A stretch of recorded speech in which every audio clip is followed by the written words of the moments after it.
right now, as you listen to this, you are sitting inside a locked, completely silent vault. It's dark in there, too. No windows at all. Exactly. It's a lightless room with no doors. And that vault is, well, it's your skull. Yeah. And inside it, your brain is performing what has to be like the ultimate magic trick. Because outside that vault, the universe is really just this storm of raw data, right? Just colorless electromagnetic waves. Right. Chemical particles, air pressure vibrations. Yet somehow your brain takes those tiny, silent electrical impulses and constructs the incredibly rich, vibrant reality that you're experiencing at this exact second. It really fundamentally changes how you view your everyday life when you realize that. I mean, your senses aren't these transparent windows to the world. No, not at all. They're more like narrow mail slots. Raw physics drops off encoded messages, and what your brain actually does with those messages, like how it decodes them, is entirely dependent on its own internal programming. And that actually sets up our mission for today's deep dive perfectly. Welcome, by the way. We're looking at a truly wild stack of sources today. Yeah, spanning completely different disciplines, which is always fun. Totally. We've got ancient Hindu philosophical texts, some quantum physics concepts, a really fascinating psychiatric paper from 1966 by Dr. Arnold Ludwig, The class? and the modern medical writings of Dr. Katyali Srivatsa. He spent almost 40 years working in critical care and pediatrics. Lots of different angles on the same core issue. Right. And our goal today is to connect all these seemingly unrelated dots to help you understand something crucial, which is how to differentiate real fear from imaginary fear. Which is huge. It is. We want to explore how this illusion of fear completely influences your conscious mind to, think, act, and behave. And finally, once we understand the root cause of that fear, we'll look at how a concept and a modern tool called Maya offers a practical solution so you can change your mindset, reduce anxiety, and truly heal. Yeah, and we need to establish right out of the gate that the way you process fear isn't just some, abstract psychological quirk. Right. It is a tangible, biological, and even quantum filter. This filter dictates absolutely everything about your life, from your physical health to the literal reality you perceive. So, to understand imaginary fear, we first have to look at how the brain actually builds that reality inside the vault. Right, the mechanics of it. Yeah. The sources introduce a concept they call truth number 3. Basically, your mind is not a camera passively recording the world. It's a projector actively generating it. And the biology behind that projection is just staggering. Yeah. I mean, every single second, your brain is bombarded with roughly 11 million bits of information. 11 million. Yeah, from your environment. So that's the feeling of your socks on your feet, Yeah. the ambient hum of your refrigerator. The temperature of the room. Exactly. Millions of visual data points. But your conscious mind, the part of you that is aware and thinking right now, it can only process about 40 to 50 bits per second. Okay, wait. 11 million down to 40. Yeah.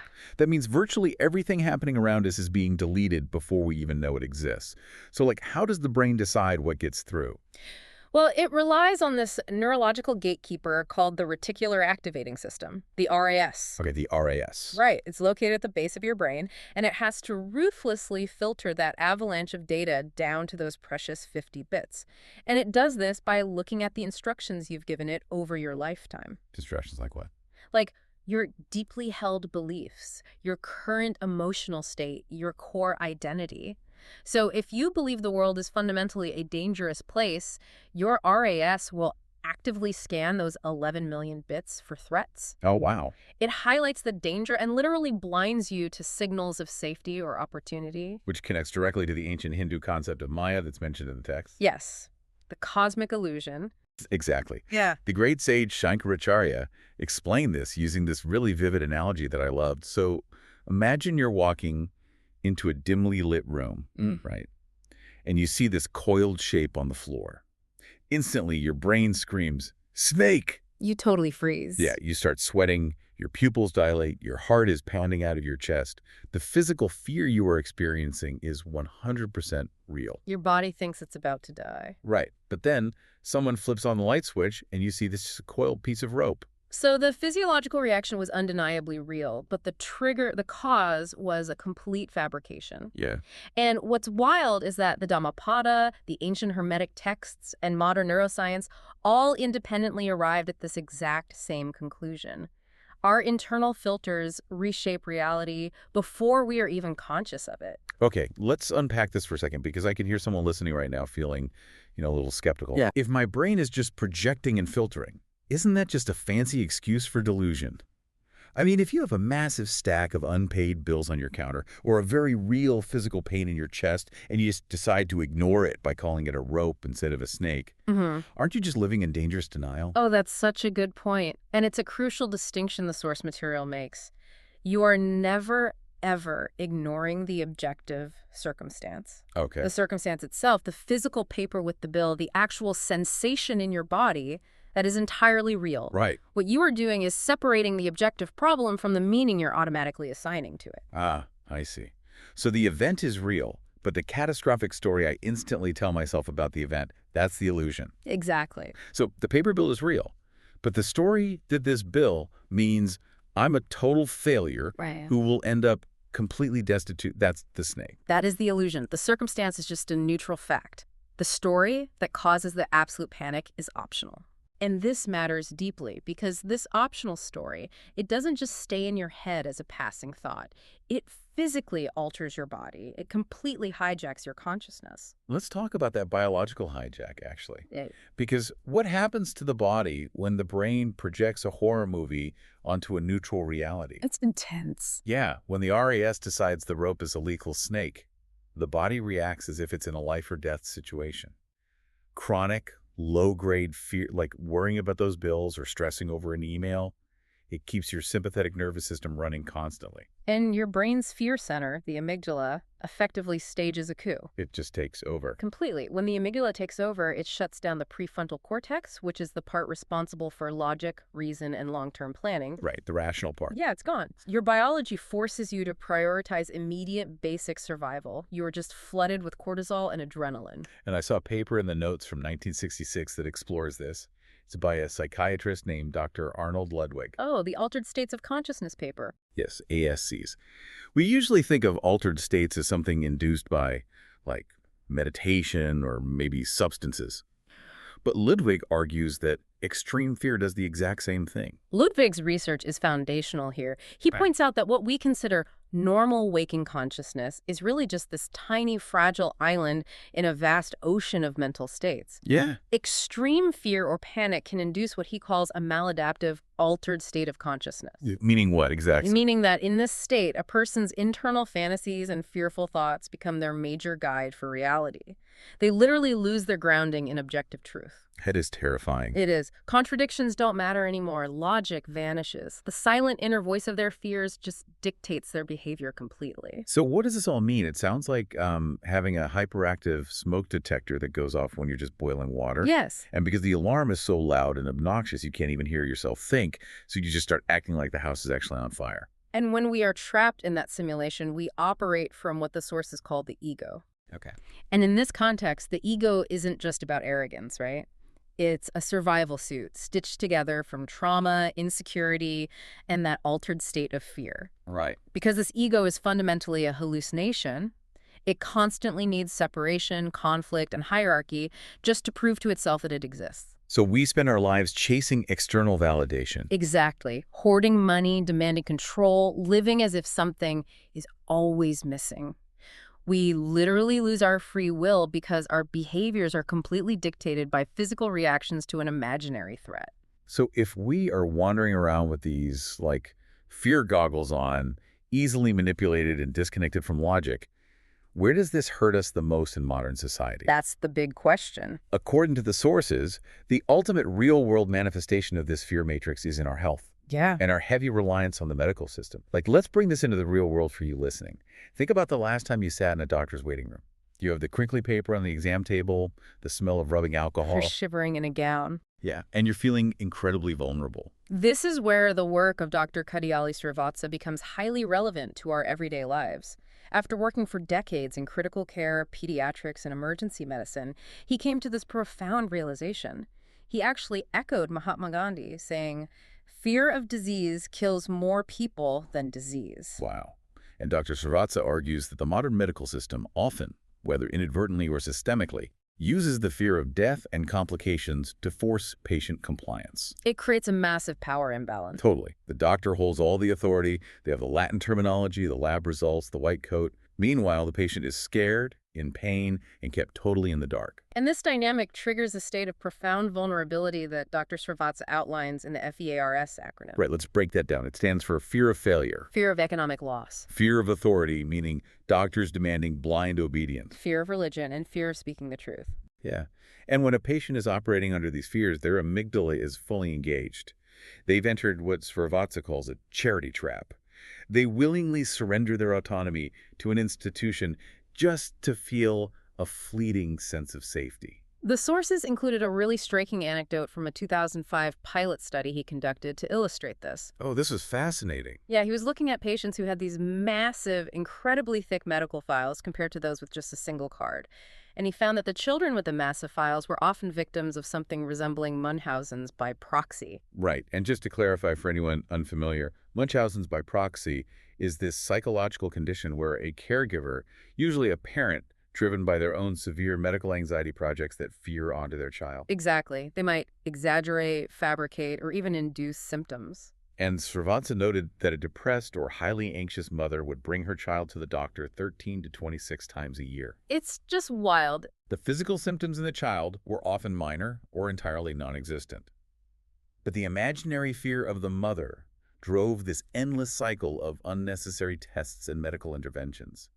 The system responded to the panic, not the pathology. Right. And to be clear, we are neutrally reporting Dr. Srivatsa's analysis of his field here, exploring his argument that the healthcare system's profit and power dynamics often feed off this Maya illusion of fear. We're not taking sides, just sharing the source material. Absolutely. But I do want to push back on this a little bit on behalf of the listener. Aren't we supposed to fear illness? I mean, if you feel a sharp pain in your chest or find a lump, isn't rushing to the doctor out of fear the exact evolutionary mechanism that keeps us alive? What's fascinating here is how Dr. Srivatsa reframes that assumption. He looks at the outcome of the panic.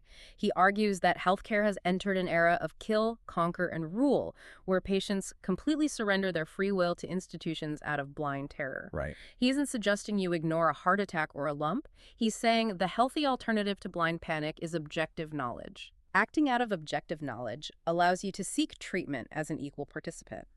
Acting out of blind panic turns you into a subject. Which perfectly transitions us into the solution. Yeah. Once you understand that the root cause of this anxiety is an illusion, this Maya hijacking your biology, how do you actually take the VR headset off? How do you actually heal? Right. The sources offer a two-pronged solution. First, establishing biological coherence, and second, applying a practical framework called the Dr. Maya app. And you have to start with the biology, because as we discussed, you cannot reason with an active amygdala. Right, you can't logic your way out of a panic attack. Exactly. You have to physically calm the alarm first. The HeartMath Institute has done some incredible extensive research on the communication between the heart and the brain. Yeah. They found that the heart generates a powerful electromagnetic field that actually changes based on your emotional state.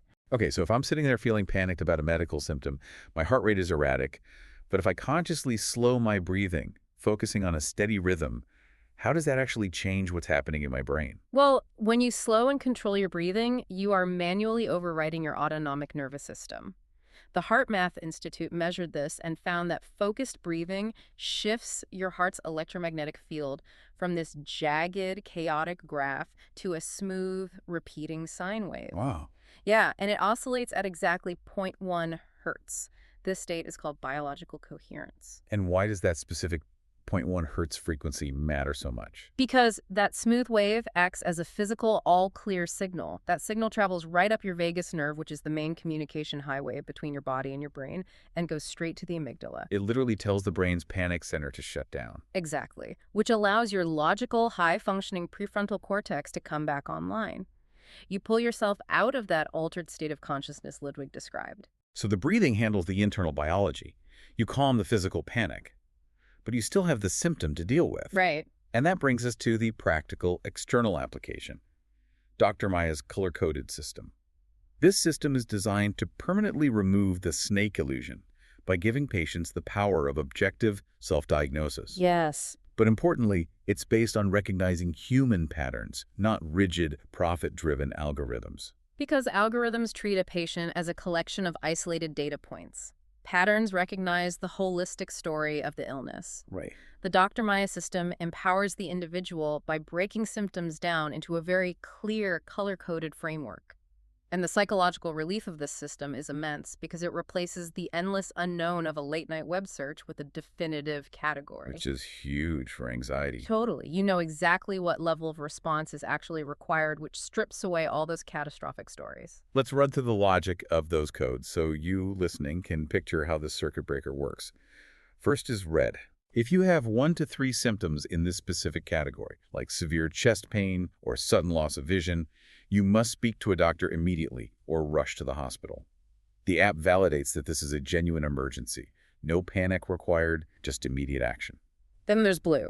1 to 3 symptoms here. Perhaps a high fever with a specific rash means you isolate yourself and speak to a nurse or a doctor. Okay. The logic here prevents you from rushing to a crowded emergency room and risking spreading an infection or catching a new one. You go to a clinic instead. Next is green. 2 to 3 symptoms in this category means the combination is uncomfortable, but not serious or life-threatening. Right. You don't need to lose sleep over it. You can just call and ask a nurse for advice during regular hours. And finally, yellow. If your symptoms are all in the yellow category, like a scratchy throat and a mild headache, you simply speak to a chemist or a pharmacist. You can confidently label it a minor illness and treat it at home. There's a really fascinating twist to this app's name, too. In the ancient Hindu texts we discussed, Maya means the cosmic illusion. But Dr. Srivatsa reclaims the word as an acronym, Medical Advice USS. I love that. It's brilliant. Here's where it gets really interesting. This framework acts as a psychological circuit breaker. Instead of your RAS filtering out all logic and projecting a worst-case scenario where a cough means terminal illness, the app grounds you right back in the 40 bits of actual present reality. It forces a pause between the stimulus and your response. It shifts the user from a fear-driven system, where they are a helpless victim dependent on authority, to a trust-driven system, where they are an active, knowledgeable participant. Yeah. In Hindu philosophy, taking right action restores dharma, the cosmic clue, the moral law that prevents chaos. True dharma isn't about giving someone charity to keep them dependent. It's about providing the knowledge so that it can take responsibility for themselves. And when you take responsibility for your own health using objective knowledge, you stop draining the medical system out of sheer panic. You leave the emergency rooms open for the truly sick patients, and you protect yourself from unnecessary interventions. Which brings us full circle to the concept of Maya meditation and the wisdom of the Vedas found in the sources. Yeah. The ultimate realization of these texts is that we are not separate, isolated beings fighting for survival. The texts say, you are the universe observing itself. I love that quote. It's beautiful. If there is truly only one thing, if we are all connected in that web of dharma, then the ego's hallucination of separation just dissolves. If you are connected to the whole, there is fundamentally nothing to fear. So let's bring this all together for you. We started this deep dive inside that locked, silent vault of your skull. Your brain is a projector, not a camera. It is actively generating the reality you experience based on the filters you give it. And when you let imaginary fear dictate those filters, your biology gets hijacked. It pushes you into an altered state of consciousness, makes you easily manipulated, and forces you to surrender your free will, especially when you feel vulnerable about your health. But you are not powerless against the projection. No, you're not. By understanding the mechanics of your biology, by utilizing tools like heart coherence to calm the vagus nerve, and by using objective knowledge frameworks like the Dr. Maya system, you can dispel the illusion. You can differentiate the rope from the snake. Exactly. You reclaim your autonomy, and you give your mind and body the physiological safety they actually need to truly heal. You stop being a victim of the illusion and start being the creator of your reality. We've talked about ancient philosophy and human biology today, but before we sign off, we want to leave you with one final concept to really chew on, this time from the realm of quantum physics.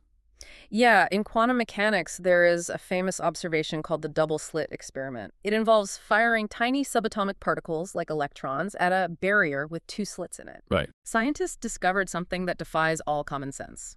When the electrons are not being observed or measured, they behave as a wave of infinite probability, passing through both slits at once. Which makes no intuitive sense. None at all. But the very act of placing a detector there, the mere act of observation, causes that wave of probability to collapse into a single defined reality. The electron suddenly acts like a solid particle passing through just one slit. The mechanism of the universe itself suggests that the act of looking changes the physical world. If the fundamental nature of reality requires an observer to literally shape the subatomic world from infinite possibilities into a solid, defined state, what reality are you collapsing into existence every single day when you choose to observe your life from inside that locked vault through the lens of fear instead of the lens of trust?